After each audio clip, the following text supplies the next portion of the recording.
All, നമുക്കിന്ന് instant beetroot അച്ചാർ ഉണ്ടാക്കി നോക്കിയാലോ.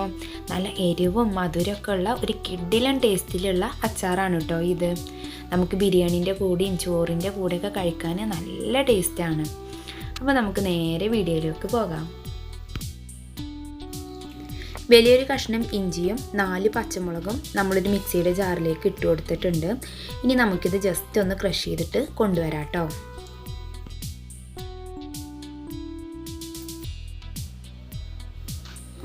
ഇങ്ങനെ വേണം കേട്ടോ ക്രഷ് ചെയ്യാൻ. ഇനി നമുക്കിതൊരു ബൗളിലേക്ക് മാറ്റാം. 4 പച്ചമുളകാണ് കേട്ടോ ഇതിന് പാകം. ഓവർ എരിവായാൽ നമ്മുടെ അച്ചാർ ഒരു ടേസ്റ്റും ഉണ്ടാവില്ല കേട്ടോ.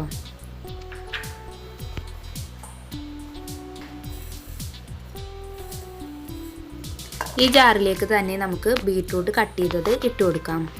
നമ്മളിവിടെ 400 ഗ്രാം ബീട്രൂട്ടാണ് എടുത്തിട്ടുള്ളത്. ഇത് നമുക്ക് ഓവറായിട്ട് അരക്കൊന്നും വേണ്ട കേട്ടോ. ജസ്റ്റ് ഇങ്ങനെ കടിക്കണ പോലെ നമുക്കൊന്ന് ക്രഷ് ചെയ്തെടുത്താൽ മതി. ഈ ചെറിയ പീസുകൾ ഉണ്ടെങ്കിലും കുഴപ്പമൊന്നുമില്ല കേട്ടോ.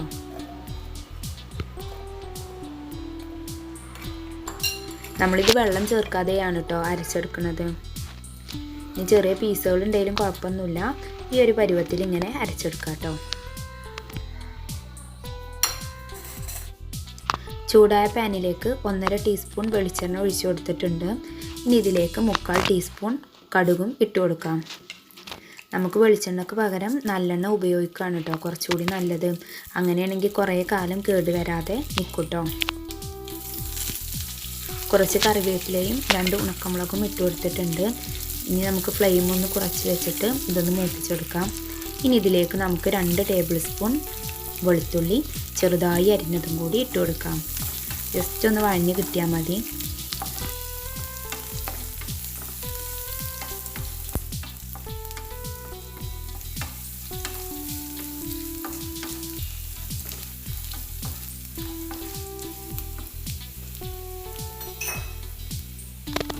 ക്രഷ് ചെയ്ത് വെച്ചിട്ടുള്ള ഇഞ്ചിയും പച്ചമുളകും ചേർത്തിട്ട് നല്ലൊരു യെല്ലോ കളറാവുന്നത് വരെ വഴറ്റിയെടുക്കാം.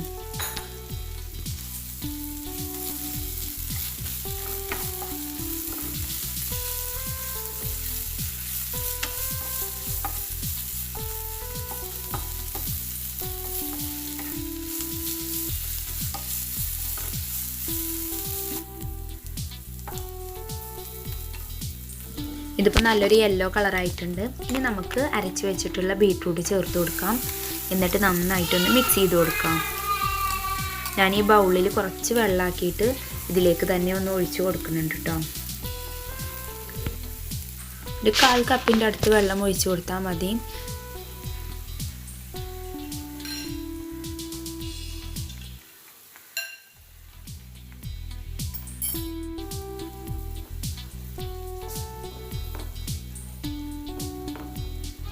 നമുക്കിത് നന്നായിട്ട് തന്നെ ഒന്ന് മിക്സ് ചെയ്ത് കൊടുക്കാം.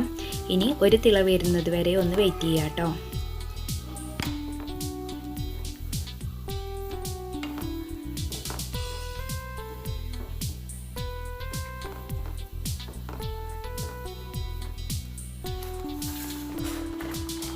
നമ്മുടെ പാകം നോക്കിയിട്ട് ഉപ്പ് ചേർക്കാം കേട്ടോ.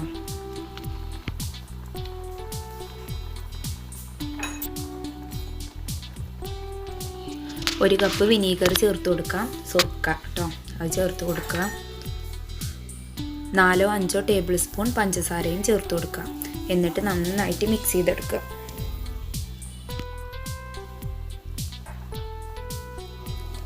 ഇനി നമുക്കിത് ചെറുതായി ഒന്ന് കുറുക്കിയെടുക്കാം കേട്ടോ.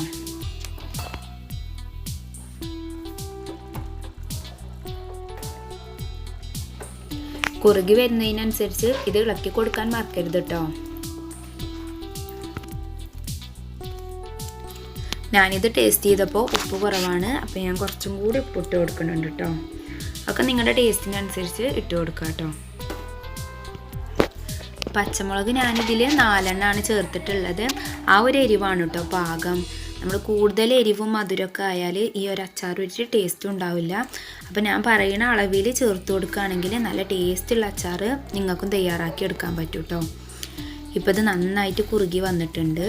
ഈ ഒരു പരുവാകുമ്പോൾ നമുക്ക് ഫ്ലെയിം ഓഫ് ചെയ്യാം. നമ്മുടെ ഈ അച്ചാർ പുളിയിഞ്ചിയുടെ ആ ഒരു ടേസ്റ്റ് തന്നെയാണ് കേട്ടോ കിട്ടുന്നത്. പക്ഷേ ഇത് ബീട്രൂട്ടാണെന്നൊന്നും അറിയില്ല. അപ്പോൾ നമ്മുടെ മക്കളൊക്കെ ബീട്രൂട്ടൊന്നും കഴിക്കണില്ലെങ്കിൽ ഇങ്ങനെ ഒന്ന് ഉണ്ടാക്കി കൊടുത്തു നോക്കാം കേട്ടോ. നല്ല ടേസ്റ്റാണ്, അവരെന്തായാലും കഴിക്കും. നിങ്ങൾ എൻ്റെ റെസിപ്പി ട്രൈ ചെയ്ത് നോക്കിയിട്ട് നിങ്ങളുടെ അഭിപ്രായങ്ങൾ കമൻറ്റ് ബോക്സിൽ അറിയിക്കാൻ മറക്കരുത്. അതുപോലെ തന്നെ നിങ്ങൾ ഇതുവരെ നമ്മുടെ ചാനൽ സബ്സ്ക്രൈബ് ചെയ്തിട്ടില്ലെങ്കിൽ സബ്സ്ക്രൈബും ചെയ്യുക, ലൈക്കും ചെയ്യുക കേട്ടോ. പിന്നെ സബ്സ്ക്രൈബ് ചെയ്യുമ്പോൾ ബെല്ലൈക്കൺ എനാബിൾ ചെയ്യാൻ മറക്കരുത് കേട്ടോ. പിന്നെ നിങ്ങളുടെ ഫ്രണ്ട്സിനും റിലേറ്റീവ്സിനും ഒക്കെ ഈ വീഡിയോ ഉപകാരപ്പെടുമെന്ന് തോന്നുകയാണെങ്കിൽ അവർക്കും കൂടി ഒന്ന് ഷെയർ ചെയ്ത് കൊടുക്കാം കേട്ടോ. അപ്പോൾ നമുക്ക് പുതിയൊരു വീഡിയോ ആയിട്ട് വീണ്ടും കാണാം ഇൻഷാ അല്ലാഹ്. Thank you.